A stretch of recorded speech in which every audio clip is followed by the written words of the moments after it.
falar um pouco, porque a gente você não falou de você, né? E a gente queria saber também que você está em Cuba, né? Nesse período de pandemia, inclusive, teve todas as dificuldades. Para falar um pouco sua rotina, como que está em Cuba a sua vida, o que que você está fazendo aí do ponto de vista orgânico, em termos de trabalho, mas também como é que é o dia a dia de enfrentamento da pandemia. Uma coisa que a gente não perguntou, mas a questão da saúde, das vacinas, né? A gente tinha uma expectativa muito grande, tem 5 vacinas em desenvolvimento, 2 já estão sendo aparentemente aplicadas em massa. A efetividade, se vocês estão conseguindo debelar a pandemia, se os vacinados estão conseguindo evitar casos graves, né? E o teu dia a dia como uma brasileira cubana, né? A nossa curiosidade sobre o seu dia a dia também. E o que que você está fazendo aí, mulher?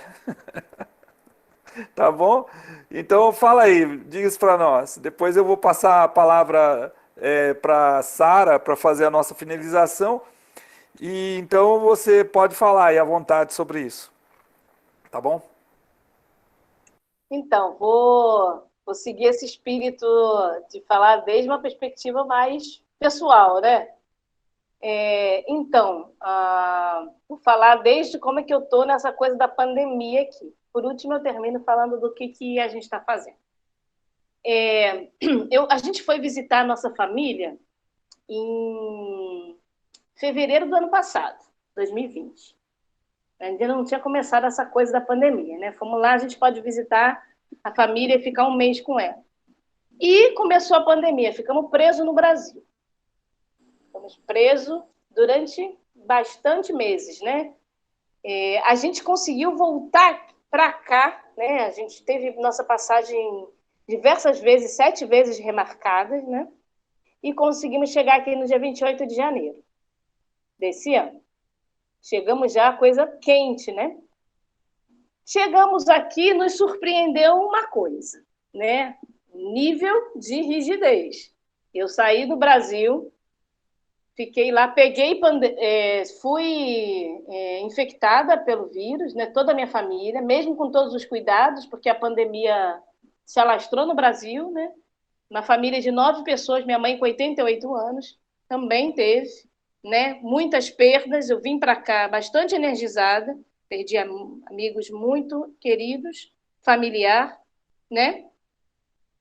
Cheguei em Cuba, então, tive que fazer todos os procedimentos e entrei em quarentena por 10 dias. Eu estava achando que a quarentena 10 dias não pode sair de casa é uma coisa tranquila, né? Não, eu não podia mesmo sair de casa. Então, chegamos aqui, né, nos pegaram no aeroporto, os amigos organizaram algumas coisas da alimentação e, né, assim que a gente chega, quem foi que nos chamou foi a nossa médica, a Anitta.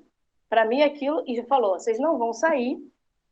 Aqui está a sua mensageira, são 2 mensageiras, são do CDR, vão cuidar de vocês, tudo que vocês precisarem. O que precisa comprar, o que está faltando, né? A Ema, que são nossos 2 anjos, nossos amores, assim. A gente pouco conhecia, porque a gente mudou de casa, né?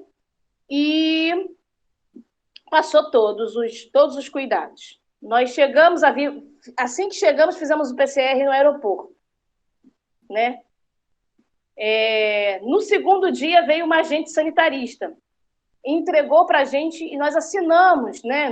Vocês têm que se comprometer com isso, com isso, com isso, com isso, com isso, né? Então, todos os cuidados. Estou detalhando porque é alguma coisa que eu acho muito interessante. É aquilo, eu falei, para uma diversidade que eu vi no Brasil, que as pessoas com pandemia saem sem nasobuco, sem não sei o quê, né? Então, eu e o meu companheiro nos comprometemos a ter que ficar em casa 10 dias sem sair, né? No dia seguinte, né, no terceiro dia, os estudantes de medicina têm febre, apareceu alguma coisa, algum sintoma. No quinto dia, veio eles fizeram o segundo PCR, vieram em casa, coletaram o meu PCR, aqui em casa. No sétimo dia, novamente, agente sanitarista, né? Os estudantes de medicina passam quase todos os dias, um dia sim, um dia não, né? E nisso, as mensageiras entregaram, porque a gente não tinha nada em casa, né, Márcio? A gente estava quase um ano fora. Então, trouxeram muita coisa que a gente pediu, né? Precisava pão, precisava hipoclorito, as coisas básicas da vida, né? E elas que foram garantindo, né? E no 10º dia, a gente foi liberado, né? Então, a médica esteve aqui, foi num sábado, a doutora Anitta esteve aqui. Segunda-feira, vocês vão no nosso consultório, que é aqui, na nossa quadra, vão pegar a liberação, aí vocês estão liberados. A gente recebeu um papelzinho que está liberado, segundo os PCR, os 2 PCRs deram negativo. O que eu quero dizer, assim, que há um certo controle. Então, aqui, há um certo controle popular. Esse controle popular na pandemia, ele envolve a atenção básica, que é o consultório e o policlínico. Aqui está meu consultório, que atende essa quadra. E tem um policlínico que atende várias quadras, né? Tem o CDR, que é o Conselho de Defesa da Revolução, Comitê de Defesa da Revolução. No CDR, você tem 2 tipos de controle popular, sanitário popular. As mensageiras e o posto de mando. As mensageiras ficam com essa tarefa. Quem está infectado ou quem está em isolamento, elas vão garantindo como é que está a situação, né? Por exemplo, eu tive uma vizinha que ela foi para o centro de isolamento porque ela se infectou, mas a filha com a netinha ficou, né? E o mensageiro vinha, eu ouvia, porque aqui, minha filha, latimba, fala alto, igual brasileiro, igual... Parece que eu estou no Rio de Janeiro, né? Nas nossas comunidades, favelas do Rio de Janeiro. Eu conheço, a gente sabe tudo da vida do outro. Então, olha, está faltando isso. Não, aí ela pede para comprar tal coisa. Não tem isso, temos que providenciar tal coisa. O posto de mando vai vendo quais são os vulneráveis. Porque tem velhinhos que não podem sair, tem pessoas que moram sozinhas e que são idosos, né? Então, eles têm que ativar o Sistema de Apoio Familiar, o SAF. Então, aqui, por exemplo, 2 quadras é o nosso SAF aqui. Eu não sou atendida pelo SAF, porque eu não sou vulnerável, mas um setor que é mapeado nesse mapeamento epidemiológico, nesse mapeamento sanitário, é atingido. O que eu quero dizer é que esse monitoramento, esse mapeamento é feito por conjunto de atores, por isso ele é um controle epidemiológico popular, tem um conjunto de atores sociais. Só esses? Não. Tem a Federação de Mulheres Cubanas. Em alguns lugares funcionou muito bem, em outros lugares muito mal, porque esses casos tornam a família de pandemia agudizada, né? Conflitos familiares, violência, né? Então, o acompanhamento. Onde está tendo casos de crises, casos de violência, tem que acompanhar. A Federação de Mulheres Cubanas. Muitos materiais foram feitos. Eu fiquei muito surpresa com o tipo de linguagem e também a forma muito franca e fraterna com que foi trabalhado os casos, né? Porque é isso, a gente sabe, não é uma... A gente sabe que nessa situação da pandemia, as pessoas estarem, os filhos estarem, as mulheres têm uma... Cuba resolveu muitos problemas com direito às mulheres, né? As mulheres recebem salário igual, né? A questão da maternidade, ela é legalmente dividida com o pai, tem várias coisas, o aborto é legalizado, então tem várias coisas que é conquista. Agora, uma sociedade, o patriarcado, ele precisa ser a revolução precisa destruir, né? E o dia a dia, né? Essas formas de opressão patriarcal, ela tem que ser vencida todos os dias. Por isso aqui tem FMC, por isso aqui tem grupos feministas como a Cimarronas, Rede Beta Cárceres e tudo mais. Bom, eu acho que é isso. A minha vida hoje, que estou mais liberada, eu estou... como eu ainda não fui vacinada, houve toda uma campanha, eu fui junto com o meu CDR no dia da vacina, levei bandeira e tudo mais. Mas a minha médica já havia assinado: Nívia, vocês que são convalescentes, vai ser uma vacina própria, a Soberana Plus. A gente foi aqui, aí os locais de vacina, né, nos bairros, né, eles estão sendo organizados a partir das estruturas. Aqui foi num espaço de cultura, lindíssimo que tem, muito bacana, assim. Quando chega, como aqui, você tem que medir pressão, Você não é vacinado e vai embora, não. Você fica em observação, tá?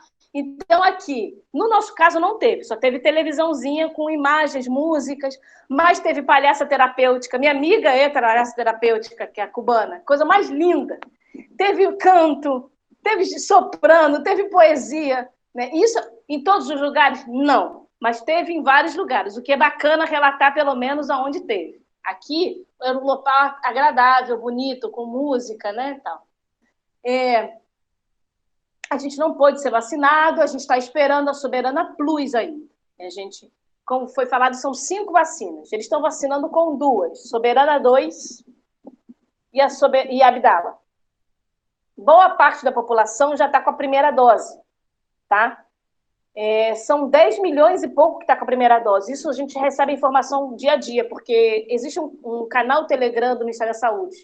Então, todos os dias, a televisão tem 2 horários, que aqui é interessante porque a pandemia é uma guerra. Então, você tem um general, que é o mais querido de todo mundo, é o Dr. Duran. A gente vê o Dr. Duran, parece, ele hoje faz parte da família cubana, porque Cuba tem muito essa coisa, família, pátria, é muito forte isso, impressionante. Então, ele vai dando, mas você recebe também as orientações do canal. E aí, não é a morte só de número. Eles falam quem foi que morreu, por que morreu, qual era o problema. Isso é por escrito e falado. Então, todos os dias. E é isso. Boa parte está vacinada, pelo menos com a primeira dose. Algumas pessoas que foram vacinadas com a primeira dose tiveram Covid. Isso é um problema. Então, vive um momento bastante complexo, um momento bastante difícil, que é reafirmar suas vacinas próprias, né? Reafirmar o seu controle popular no momento que estamos cansados. Isso dá trabalho, gente. 17 meses, quem é mensageiro está cansado, quem está no posto de mando está cansado, os médicos estão cansados, isso vocês estão vendo no Brasil, né? Então, cansa. Por exemplo, tem que adaptar coisas. Ontem no consultório, saiu uma que foi fazer um PCR em casa, ela botou lá, tá vendo? Vai ter que ser, eu vou ter que cobrir, fazer isso aqui, porque não tem isso, então eu tenho que garantir que isso aconteça, porque aí uma pessoa que está com sintomas, e eu tenho que garantir do jeito que tiver, né? Isso cansa, isso não é fácil, não é fácil. Mas é isso, assim, a gente está um período complexo, a gente hoje sai pouco de casa, nosso centro de trabalho, que é o Centro Martin Luther King, que é onde fica a salinha do MST, em outro município, lá em Marianal, a gente não está podendo mais ir, né? Então, o trabalho está sendo remoto, né? E a gente enfrenta as mesmas coisas, vai para as escolas, para as filas, com todos os cuidados para comprar alguns alimentos, né? Então, há uma divisão da entrada dos alimentos. Nós não somos, não temos canastra básica, porque nós não somos cubanos. Então, os cubanos têm o seu abastecimento nas bodegas, a sua canastra básica. E depois das canastras básicas são as tendas. A gente tem um outro nível que é as tendas. As canastras básicas têm chegado coisas para, pelo menos, garantir o básico de coisas para os cubanos. E a gente vai para as tendas, enfrenta as filas, né? Quando chega alguns produtos que são mais industrializados, né? Produtos industrializados. E é isso, e a gente vai sendo criativo com eles. Bom, para terminar isso, a gente está, o nosso trabalho aqui a gente tem uma articulação política ampla com diversos setores, né, como foi colocado inicialmente, mas o que mais a gente tem colocado esforços nessa relação com a organização campesina, a ANAP, conhecendo como funcionam as cooperativas, CPA, CCS, né, como eles organizaram e realizam o movimento agroecológico, o movimento campesino a campesino, que é a ferramenta de massificação da agroecologia. Como é que é isso?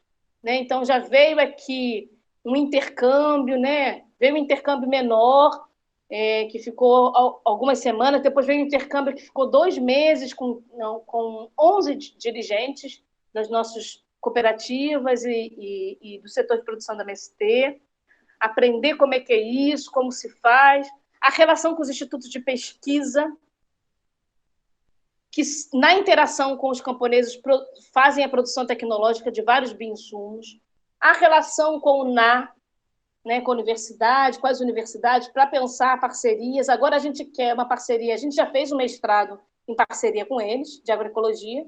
Agora a gente quer construir, né, um curso só voltado na produção de bioinsumos, porque a gente acha que no Brasil, para avançar a agroecologia, precisamos ser sustentáveis na produção dos nossos próprios insumos. Como é que eles têm feito isso? Né? Como eles produzem as cepas, de que forma, como industrializam, que cepas são, né, que produtos são interessantes para as nossas produções, e nós também. Nós aqui estamos agora tentando enviar as sementes da Bionatur, nossa semente agroecológica, né? E fazendo parcerias também com Cuba, na área também da educação, como que é a pedagogia cubana, a pedagogia martiana, como funciona, né? A gente tem algumas escolas de formação aqui, que a gente organiza com os cubanos. Agora, nessa pandemia, a gente vai fazer mais uma edição da Escola Hugo Chávez, que vai ser dedicada a Cuba, para a gente debater. A gente tem a Escola Feminista, Berta Cáceres. A gente tem a Escola do Poder Popular. São 3 escolas de formação que a gente...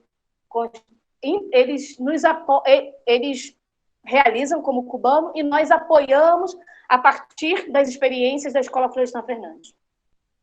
Nosso método. Aqui é uma troca de método, de linguagens, de formas de fazer, de projetos políticos pedagógicos. Né? Então, essas escolas têm sido muito bacanas. Né? A gente fez uma escola de feminista,